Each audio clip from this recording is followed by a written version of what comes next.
way beyond anything in which human beings can be involved.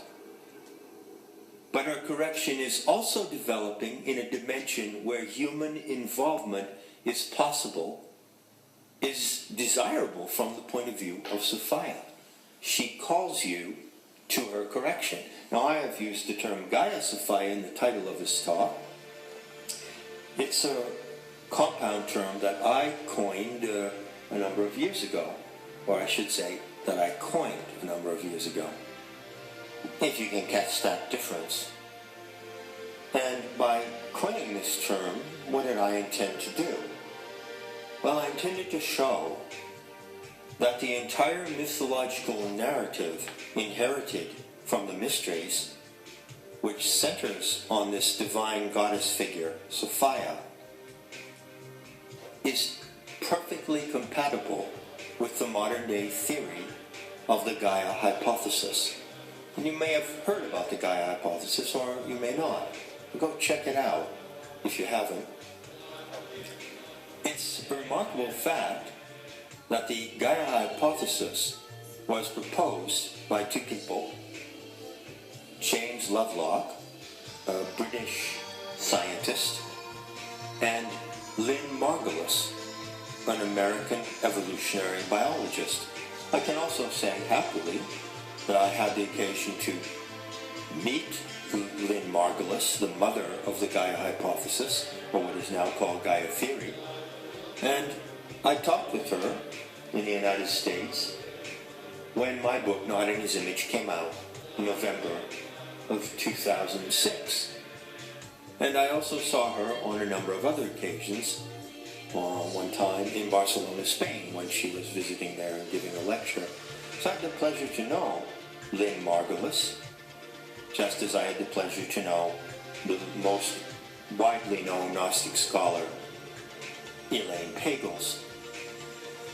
So Lovelock and Margulis brought out the Gaia hypothesis, as it was called upon its introduction, and it's a remarkable fact that they did so around the middle of the 1970s, at the very same time that the first full English translation of the Nag Hammadi writings appeared.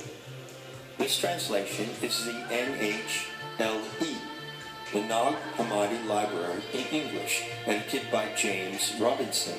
And that edition, full English translation of the 52 documents found at Nag Hammadi, came out within a few years of the Gaia hypothesis. What a wonderful coincidence. So I show throughout many passages in my book, Not in His Image, that the Gaia hypothesis, which states that the Earth is a living, self-regulating super-organism conscious of its own activities and able to direct them teleologically, is totally compatible with the assertions that Gnostics made about the Aeon Sophia, who is said to be the pleromic or galactic divinity who turned into the Earth. So you have the perfect marriage of science and mythology in the term Gaia Sophia. I should also point out, by the way, that I am a mythologist. I'm a comparative mythologist. And when I use the word myth, I do not use it in a derogatory sense of a superstitious or deceptive account of something. The pure and simple, basic definition of myth is simply that it is a narrative, but it is a particular kind of narrative. It's a narrative about power. It is a description of how certain powers operate in the world. So myth is a mythopoetic description, for instance, of how the power of the earth functions.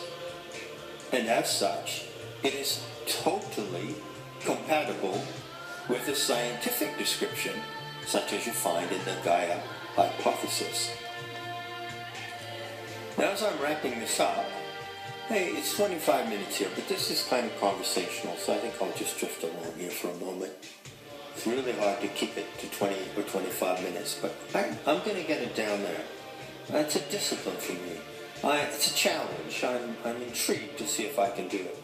But right now I'm rambling a little bit, so bear with me while I ramble on.